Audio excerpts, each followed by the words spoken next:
මිනිස්සු කියන්නේ මේ අවුවේ වැඩ කරනකොට ඉක්මනට වයසට යනවා කියලාද? ඒක බොරුවක්. එතකොට සර්ට වයස කීයද? මට 25යි.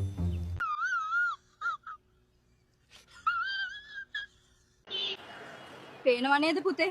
ඔයත් මේ මිනිහා වගේ වෙයි. ඉගෙන ගත්තේ නැත්තම්. බලයන් ගෑණිය යන්න මම software engineer කෙනෙක්. අද ඉරිදනේ. උඹලා කොහොම වේලි විදියට බං. උඹලා දන්නවද? ඒ කාලේ කෙල්ලෝ මට කැතයි කියලා කිව්වේ මගේ පර්ස් එක දකින්නකම් විතරයි. එතකොට CA පර්ස් එක දැක්කට පස්සේ බේරෙන්න බැරි වෙන්නේ නැතිනේ. පිස්සුද බං. ඊට පස්සේ උන් කිව්වා කැත විතරක් නෙවෙයි තෝ හිගන්නෙකුත් කියලා. පෑම් පැන්සල් ඔක්කොම ගත්තානේ. මම මේ කල්පනා කළේ තාත්තා කිව්වනේ ශිෂ්‍යත්වේ පාස් වුණොත් මට කම්පියුටර් එකක් අරන් දෙනවා කියලා. ඔයා ගන්න කොහෙද අපිට සල්ලි? උඹ ඒවා හිතන්න ඕනේ නැහැ. මේ ගෙදර උකස් තියලා හරි අරන් දෙනවා. අපෝ මේ පුතා කවදාවත් තාත්තා ණය වෙන වැඩ කරන්නේ නැහැ. What? Bro, what are you talking about, man? Lahiru පුතාට අහන්න ලැබුණ නව සොයා ගැනීම කියන්න බලන්න. ටීචර් ඇමරිකාවෙන් මැෂින් එකක් හදලා විනාඩි 2කින් හොරු ඉන්න තැන් හොයන්න පුළුවන්. ඒක මෙහෙටත් ගෙනල්ලා මෙහෙත් හොරු අල්ලලාද පුතේ? ටීචර් පිස්සු කියවනවා මෙහෙට ගෙනල්ලා විනාඩි 2කින් මැෂිම උස්සලා.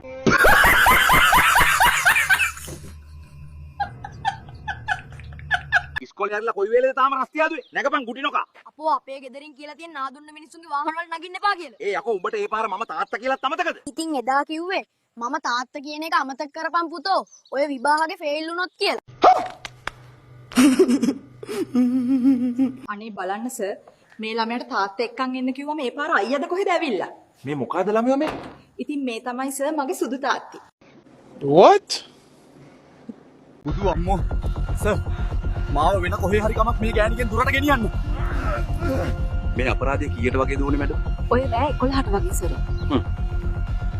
මේ එවිල්ලා අපිටත් කාලයක් ඉඳන් ගොමනා කරපු අපරාධකාරයෙක් මෙහිම එකපාරටම ආපු මිනිහෙක්ට බය නැතුව තනියම පහර දෙන්න පුළුවන් උනේ කොහොමද හැබෑවටම? ඉතින් සර් කළුවරේ මම හිතුවේ මේ ඇවිල්ලා තියෙන බීලාව අපේ මිනිහා කියලා. මොකද්ද බං උඹේ ඔය ලදරම හැමදාම කැඩිලානේ. අම්මේ සචිනි අක්කා වැඩ කරන්නේ පීට්සා හට් එකේද? පිස්සුද කොල්ලෝ? ඒ ළමයා ටීචින් නේ කරන්නේ. එහෙනම් මේ එයාගේ ෆෝන් එකට පීට්සා හට් එකෙන් මැසේජ් එකක් ආවේ. හෙට ඔෆිස් එනවා නේද මැනිකා කියලා. ආමුදුරනේ අපි මැරෙද්දි අපේ පණ යන්නේ ජනේලෙන්ද? ජනේලෙන් කවුද කොල්ලෝ ඔය බොරුව කිව්වේ? එහෙන් ඔය සමහර දාට රැයට අක්කා කියන්නේ ජනේලෙන් පැනලා පරිස්සමෙන් යන්න පණ කියලා. දැන් වෙලාව කීයද බලනවා. පහට වැඩ එරෙන මිනිහා මේ ගෙදර එන වෙලාව තමුසේ කරටි කැඩෙන්න අදත් ගහලානේ. ඔහෙට අමු කැවිලාද මම මේ බොක්කේ යාළුවෙක් හිටියේ. බොන එක නවත්තලා ගොඩක් කල්නේ. ඔහෙමනම් තමුසෙට සිහිය ඇතිනේ. කියනවා බලන්න යාළුවගේ නම. නමක් ගමක් දන්නේ නැහැ හැබැයි මිනිස්සෙක්. What? Bro, what are you talking about, man? මේ උන්නේ කෝ තමුසලගේ පාන් හදන මිනිහා. මොකද්ද ප්‍රශ්නේ සර්? ප්‍රශ්නේ තමයි තමුසට මතකද පෙරේද මම පාන් ගෙඩියක් අරන් ගියා. ඒක ඇතුලේ බීඩියක් තිබ්බ. ඒක තමයි මම බැලුවේ ෂෝට් එක කොහෙන්ද ආවේ කියලා. තව රුපියල් 6ක් දෙන්න සර්.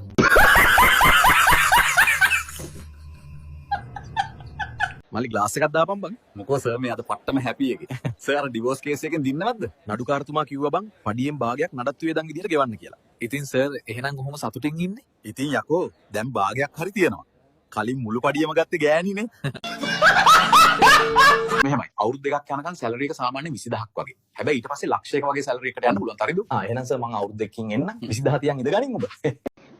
What? සර් පොඩි හදිසියකට මට හෙට නිවාඩු ගන්න ඕන උසාවිය යන්න. හෙට තමුසෙට පිස්සුද? මෙහෙ වැඩ ගොඩ ගැහිලා. ඇයි උසාවිය යන්නේ තමුසේ නඩුව අහන්නද? අපෝ නෑ සර්. කලින් නිවාඩු නැහැ කියපු බොසාගේ දත් ටිකක් ඇඩුව එකේ නඩුව. අනේ හිමිට වැඩ කරන් එන්න මල්ලි. මහත්මයා මේ වගේ තත්වයක් එක්ක රාජකාරියට වාර්තා කිරීමට සිදුවීම ගැන මොකද හිතෙන්නේ? මම නොගිහින් කොහොමයි? මම ඔකපතන විද්‍යාලයේ ගණන් සර්. සීයේ මේ පොත්වල තියන්නේ බොරුනේ. මොකද්ද කොල්ලෝ? මේක අපිට දෙයියෝ එක කතා කරන්න බෑ කියලා තිබ්බට අක්කා රැයට කාමරේ ඉඳන් මුමුණන්නේ අනේ හිමින් දෙයියෝ හිමින් කියලා. උඹලා දෙන්න මේ ටිකේ කට්ටි පැන්නනේ. ඉස්කෝලේ යන්නේ නැතුව. අන්න ලොකු සර් එනවා මේ පැත්තට. එහෙනම් ලොකු සර්ට නූල් බදින්න වෙයි. මම කිව්වේ සීයා මැරුණා කියලා. ආච්චි මම ආවේ අයියට අක්කට ස්තුති කරලා යන්න. ඒ මොකටද ළමයෝ? මම රෑ පාඩම් කරනකොට මේ අයියයි අක්කයි තමයි අත්පුඩි ගහලා දිරිමත් කරේ.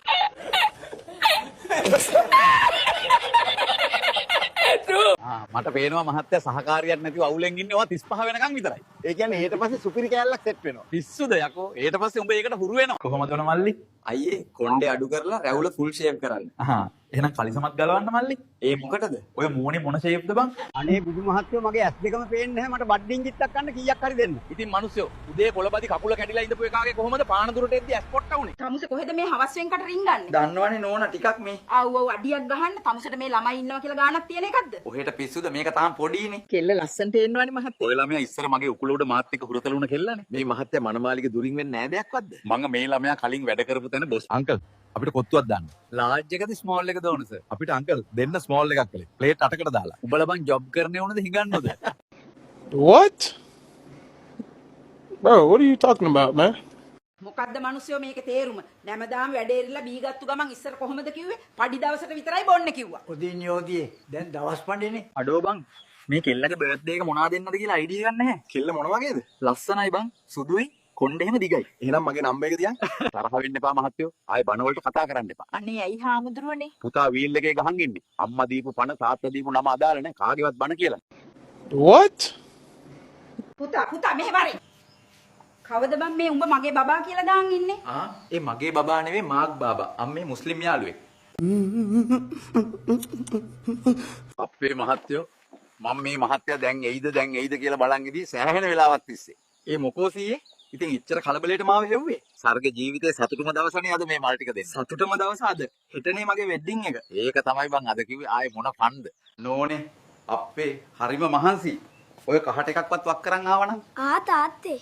නොදකින්න යකෝ මට වහ ටිකක් දියන්.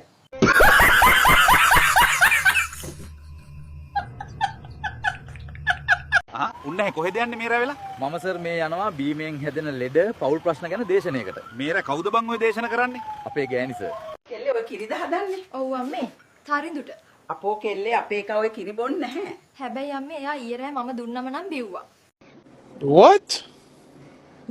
කොහෙද කොල්ල වැස්සෙම යන්නේ නැන්දම්ම දා? මම විනෝද ගමනක් යනවා. යකෝ විනෝද ගමන් නැන්දම් එක්ක. ඒ කියන්නේ ගිය දවස් ටික නැන්දම්ම ඉදී අපේ ගෙදරනේ. මම මේ යාව මහ ගෙදර ඇරලා වනවා. අපේ ගුණදාස මාමේ මොකෝ මේ බෑන්ඩේජ් බැඳන් ඕන ගැහුවද? උඹ මේ මගුලක් කතා කරනවා. අර ජඩ නිමලයා කිව්වේ අර හුරතලේට ඔය බුරන්නේ කියලානේ. මේ කොල්ල මට රයිස් එකක් දාපන් බං. අපෝ සීයේ ඇයි හැමදාම රයිස්ම කන්නේ? අද කමුකෝ කොත්තුවක්. මොකද පණ යන්නේ නැහනේ. මට බං පණ යන්නේක නෙවෙයි ඉවසන්න බැරි බඩ යන්නේක. කොල්ල ඉක්මනට හොස්පිටල් එකට යමන් නිහාල් ICU එකේලු. ඉතින් නිහාල්ව මං මේ ඊයේත් දැක්කනේ ක්ලබ් එකේ කෙල්ලෝ එක ඩාන්ස් කරනවා. ඒක තමයි බං. ඒක උගේ ගෑණිත් දැකලා බං. සර් දැන් ගොඩක් රෑ වෙලා. ඔය ඇතිනේ ඩ්‍රින්ක්ස් ගත්තා. නෝනා එහෙම බණී දැන් ගෙදර යන්න. මම බැඳලා නැහැ. එහෙනම් බං මගුලකටද බං උඹ රෑ වෙනකම් බාර් අස්සේ ඉන්නේ?